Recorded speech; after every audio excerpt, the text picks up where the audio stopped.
안녕하세요. 이번 시간에는 경합범, 포괄일제 이런 거에 대해서 이게 죄수 문제라고 그러거든요. 죄수 문제는 좀 하드코어한 변론 방식입니다.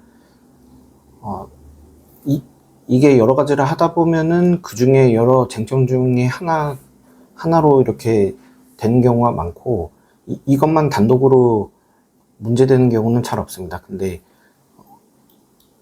올해 초쯤에 아마 올해 초쯤에 요런 딱 죄수만 문제돼 가지고서는 일처리한 게 있었거든요. 굉장히 간단했습니다. 그래서 공소권 없음, 그러니까 불송치 된 케이스가 있어 가지고서는 한번 그때 제 사고 과정에 대해서 한번 얘기 드릴까 합니다. 어떻게 문제를 풀었는지. 근데 기본적으로 형사재판에서는 공판 단계에 있을 때 여러 가지 죄가 있는데 다른 법원에 있을 때가 있습니다. 그럴 때 이렇게 하나로 뭉쳐달라, 이런 걸 병합신청이라고 그러거든요. 그래서 병합신청하면은 이게 여러 개의 죄를 범한 사람이 좀 감해서 이렇게 판단을 받을 수 있게 됩니다. 그 형량이 좀 줄어든 효과가 있을 수 있어요. 그래서 병합신청이라는 것을 꼭 하게 되는데, 그런 것하고도 좀 연관된 겁니다.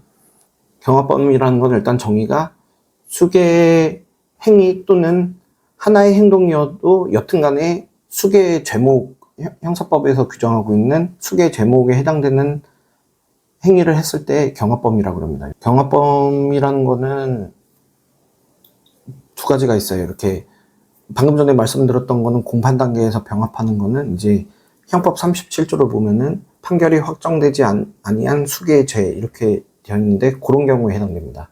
그리고 또 하나가 또 따로 있어요. 금고 이상의 형의 처음 판결이 확정된 죄와 그 판결 확정 전에 범한 죄, 이건데, 그러니까 판결을 받고 난 뒤에 그 전의 행위가 이제 발각됐다든지, 뭐 아니면 수사가 좀 늦춰졌다든지, 아니면은 뭐 그런 일이 있었을 때 그 죄를 사후적 경합범이라고 해서 좀 감하여서 처벌해달라, 이런 취지의 그런 내용을 쓰게 됩니다. 변호인 의견서에. 그런 경우에 해당돼요. 그래서 형법 제39조 1항 보면은 경합범 중 판결 받지 않은 죄가 있는 때에는 형평을 고려해서, 동시 판결 받았을 때와의 형평을 고려해서 감면할 수 있다, 감경 또는 면제할 수 있다, 이렇게 규정되어 있습니다. 그러니까 이게 법관의 재량에 있긴 한데 실제로 좀 많이 감해줍니다. 근데 여기에 좀 오해를 하실 수가 있어요. 이게 어떤 규정을 보면은, 이 규정을 보면은 경합범이면 가중처벌하는 거 아니야? 이렇게 좀 착각하실 수 있는데 그렇지 않습니다.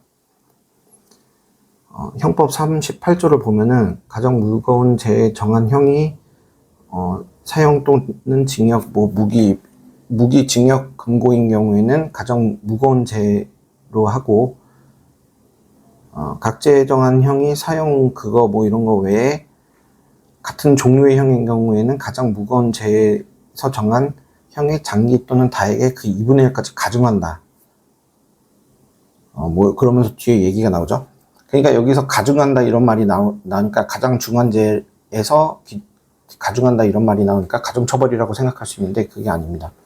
그러니까 여러 죄목 중에서 형량이 가장 센 것을 기준으로 해가지고서는 한다는 얘기일 뿐이지, 이게 가중처벌이 아니에요. 그러니까 병합이 늘 유리합니다.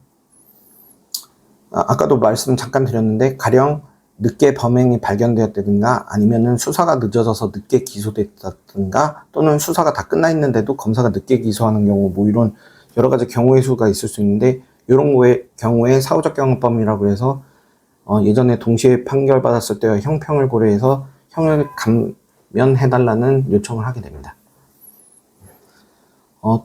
여기까지 이제 경합범에 관한 얘기고요.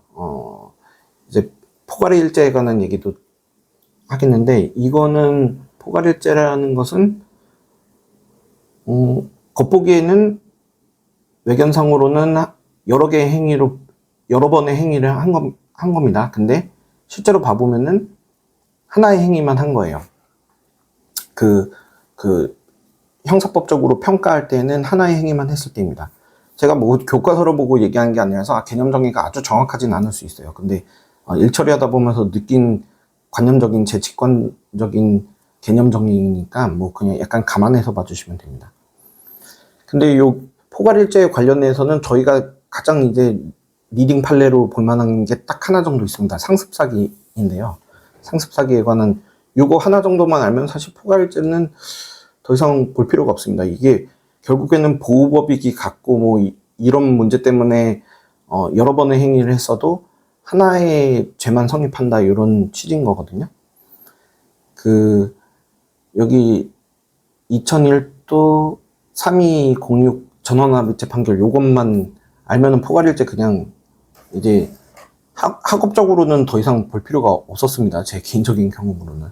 상습범으로서 포괄일제 관계에 있는 여러 범죄 사실 중 일부에 대해서 유죄 판결 확정된 경우에 이 살기죄에 관한 경우였습니다.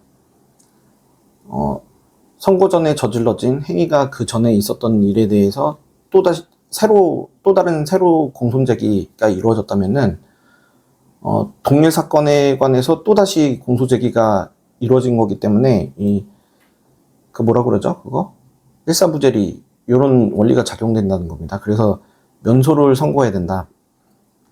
이렇게 규정되어 있는 겁니다. 근데 여기서 전제 조건은 사기죄가 상습사기로 기소됐을 때를 전제로 하는 것이지, 그 전에 어쨌든 여기 밑에 또 굵은 글씨로 보면은 상습사기로 나중에 보았을 때 상습성이 있다고 판단하는 경우가 있다고 하더라도 어쨌든 간에 그 전에 기소된 것이 상습사기가 아니라 그냥 일반 사기면은 요때는 이렇게 면소 판결 같은 거 하면 안 되는데 하나의 죄로 포괄일죄로 보면 안 된다는 취지의 판시인 겁니다.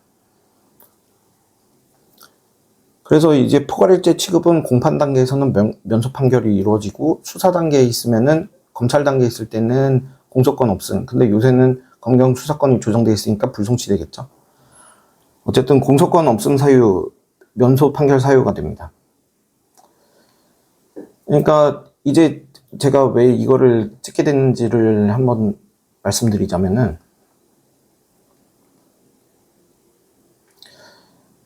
이거를 2편으로 나눌까 좀 고민 중인데,